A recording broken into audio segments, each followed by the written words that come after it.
Before we get started, does anyone remember what day it is? This entire week has been so, there's been the heat and the news and 4th of July, which means that a Tuesday was sacrificed to the gods of holiday. I have no idea. So, don't know what day it is, and I would have been on a few moments earlier, but I had to do a prophylactic reboot. So, and Thursdays, I don't know if I'm going to keep the Thursday lives, so we'll see what happens. It's ice water again because it is very warm. And it's also before lunch for me, so no tea just yet. No tea, just vibes. I can't believe I said that. So a couple of new questions. A lot of people have been asking me if I'm on Threads. No, I'm not. I got a Blue Sky invite, so figure Blue Sky, Mastodon, where I spend most of my time, and Tumblr. That's it, no more. Besides, I left Facebook a long time ago, and I don't want to go back. So that's the big question I've been asked lately, or at least the one I've been asked most recently. So I have my little thing of questions here. Oh, I have to set my timer. I can't forget that. Right. Timer's set, timer's ticking, and away we go, talking about the imaginary people in Lily's head.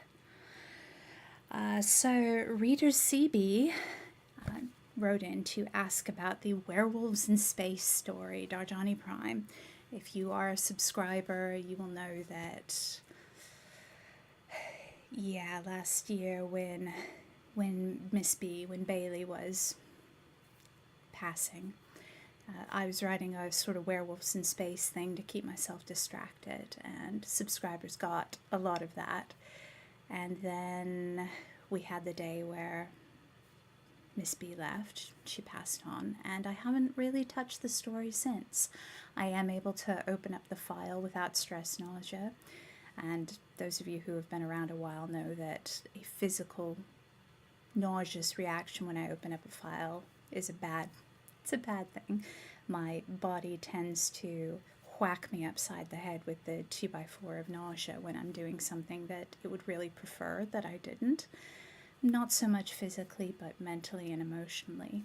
So if you like the Werewolves in Space story, I might come back to it. I don't know. I was basically writing it to distract myself, and the price that I pay for that distraction is every time I open it up being reminded of what was going on when I was writing it last time. So we'll see. So I'm very sorry, but I don't know if that's ever going to be finished. So, next question comes from reader CW. I feel like a newscaster looking down this. It's my usual little thing that I do for streaming. I'll write notes and stuff, and probably the closest I ever get to a script. So the next question from reader CW is, which of your characters do you most wish existed and was in your life? Frankly, none of them. I don't really write likable people. Let's go through some characters. Danny Valentine is exhausting to be around.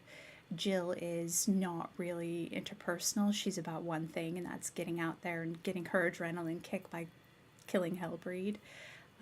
Vian maybe I would have some conversations with, because history and language, whatever, but her protocol and etiquette and what she considers are the right and mannerly ways to do things, just, Emma Bannon, I'm not sure if I'd like talking to her.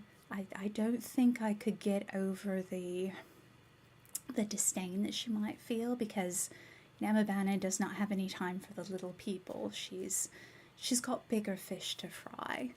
Goodness, who else? Maybe Lee from Road Trip Z. Ginny seems like a good time.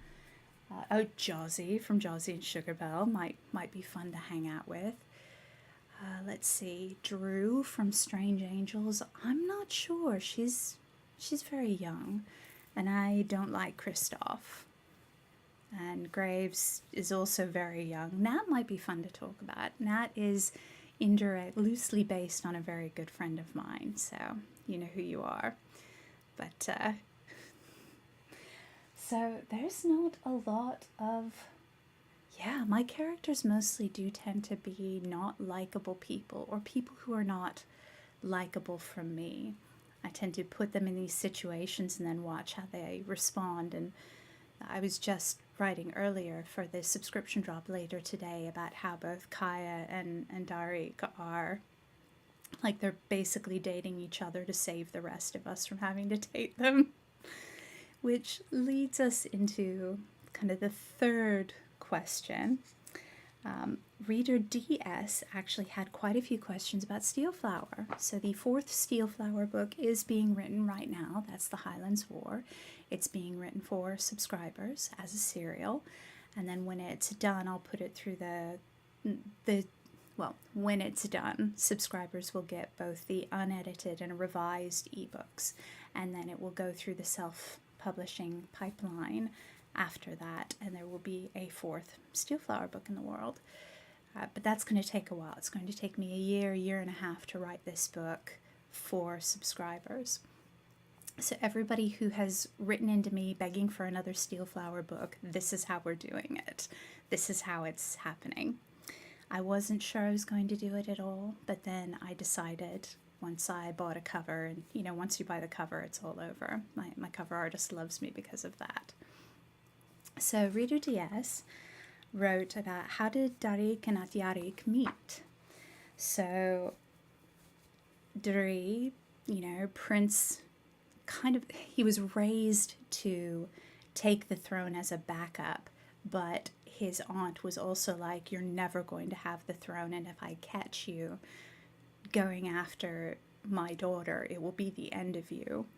So, Kaia has kind of a child's view of her people, and she doesn't really think so much about if their culture is right or correct. She's incredibly accepting of other cultures because she has to be. She has to learn how to adapt and get along in other worlds, other city-states, other cultures, because she is an outsider, because all she's got is her sword and her reflexes.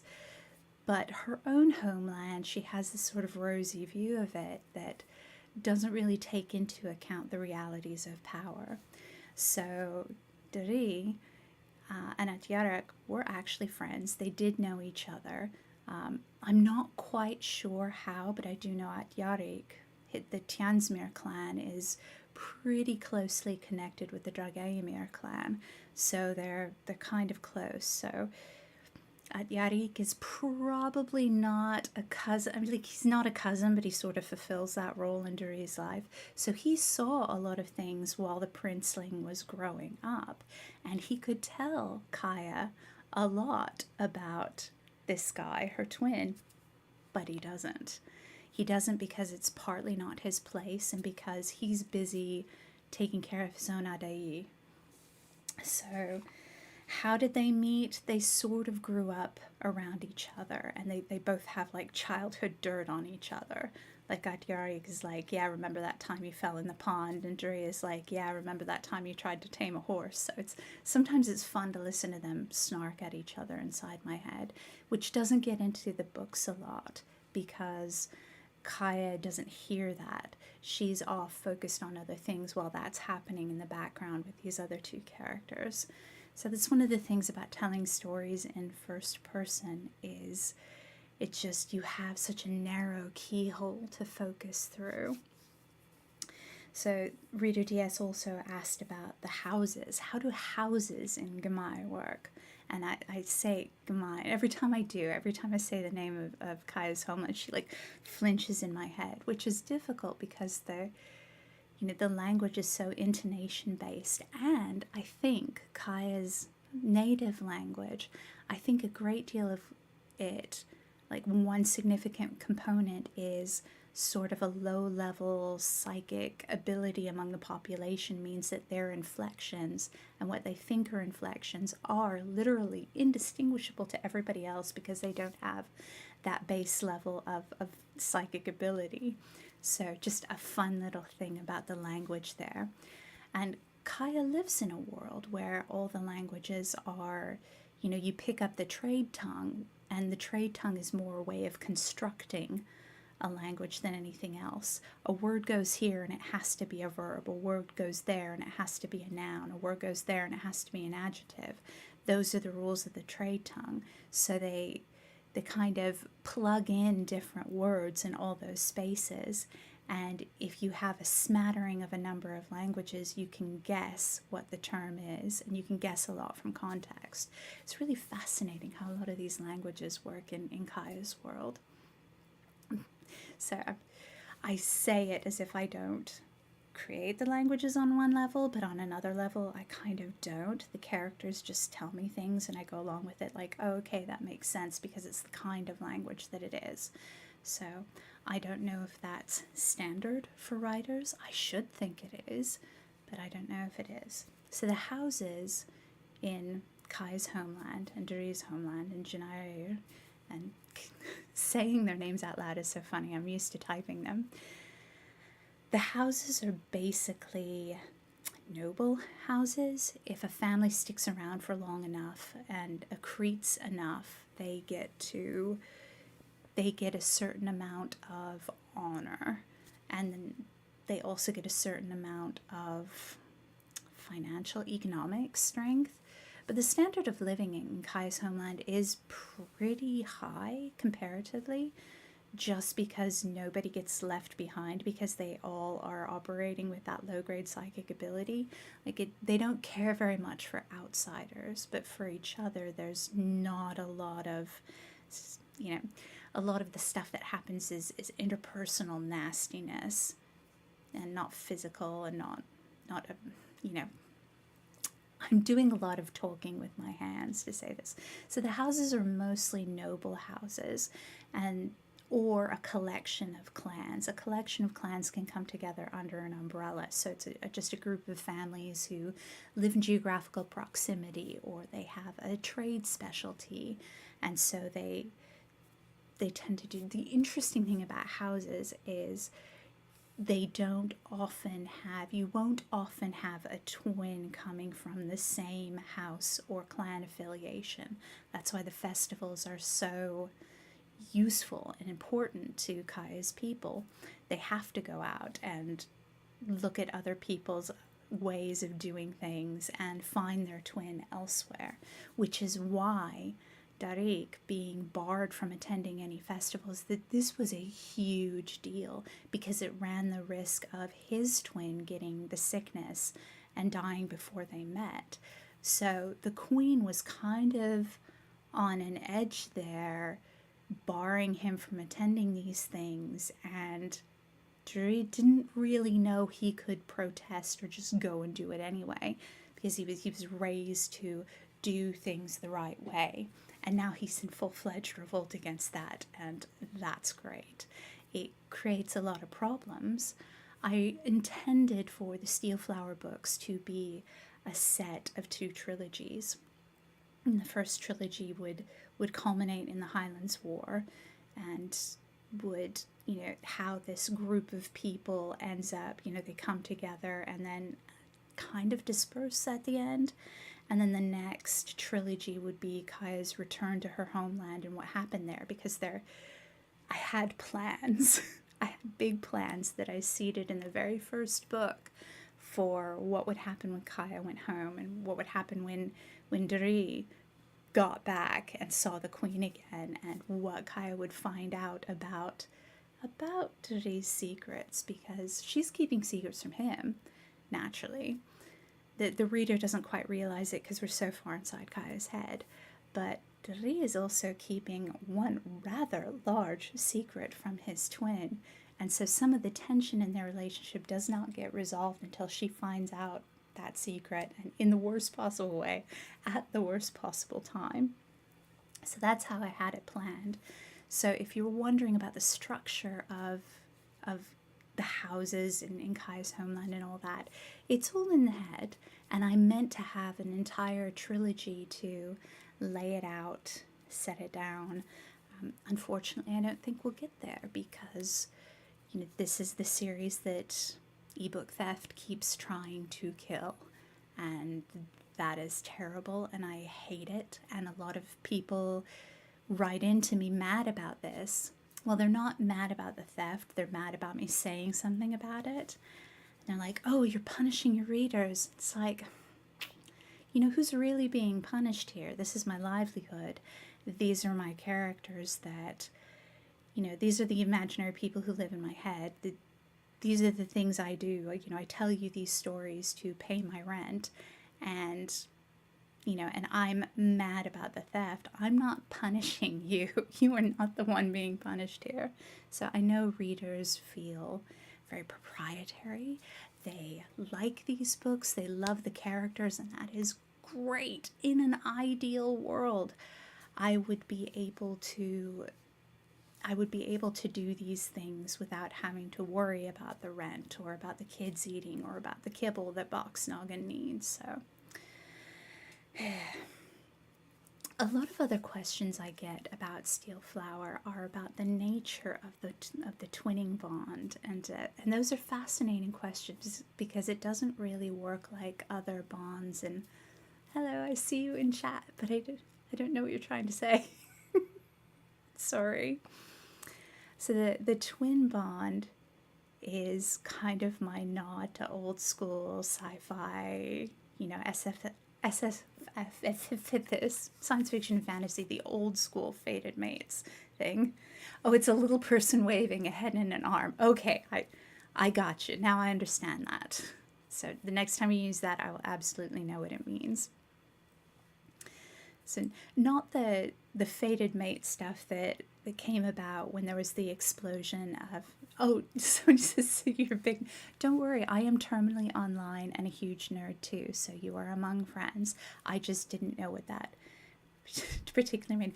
Box Noggin is a great name for a forelegs. Thank my writing partner. My writing partner actually gives all my animals, well, all the dogs, their internet sort of noms de guerre. So she gives them their internet names, and the dogs have internet names while they're alive. I don't give my pets real, actual, factual names until they have passed on, and that's kind of a safety measure. The last thing I need is, a stalker recognizing my dog and being able to call my dog's name and maybe confuse them. So, but my writing partner has this absolute gift for naming an animal on the internet. So Odd Trundles was her name for Max, and then for Bailey, Miss B, because Bailey was always very prim and proper and supervisory. And the first time she met Box Noggin, she was like, oh my god, look at that dog's head. Because it's true, he does have a very boxy head in every possible way. Somebody says about the internet names, that makes perfect sense, but I kind of wish it didn't. Yeah, there's a lot of things like that in life where, I understand why it happens, wish it didn't.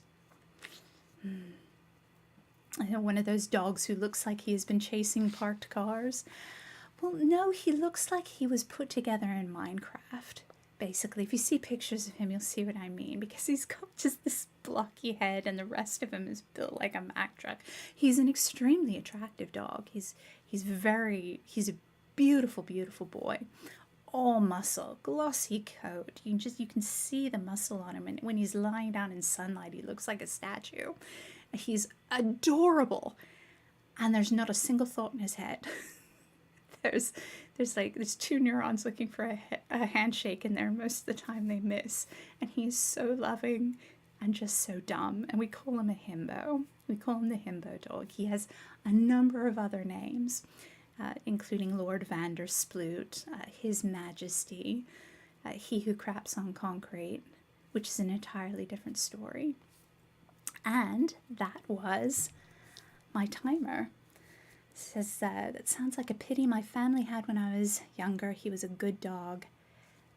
Big muscles, short fur, moving work of art, yes. And thank you, chat, but you are not derailing me. This is what these are for.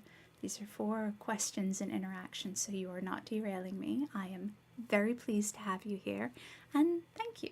Thank you for being in chat. Sometimes, chat doesn't say anything, so I know people are watching, but they're not saying anything, which is fine. It's not as terrifying as speaking into the void. Actually, there's kind of a comfort in speaking into the void, because you feel like you can say whatever you want. Hello from the void. See, everybody, but feel free to chat. It is not derailing. It is great. It is what we're here for. And now, having said that, I have to shuffle off stage left because there's a lot of things to do today.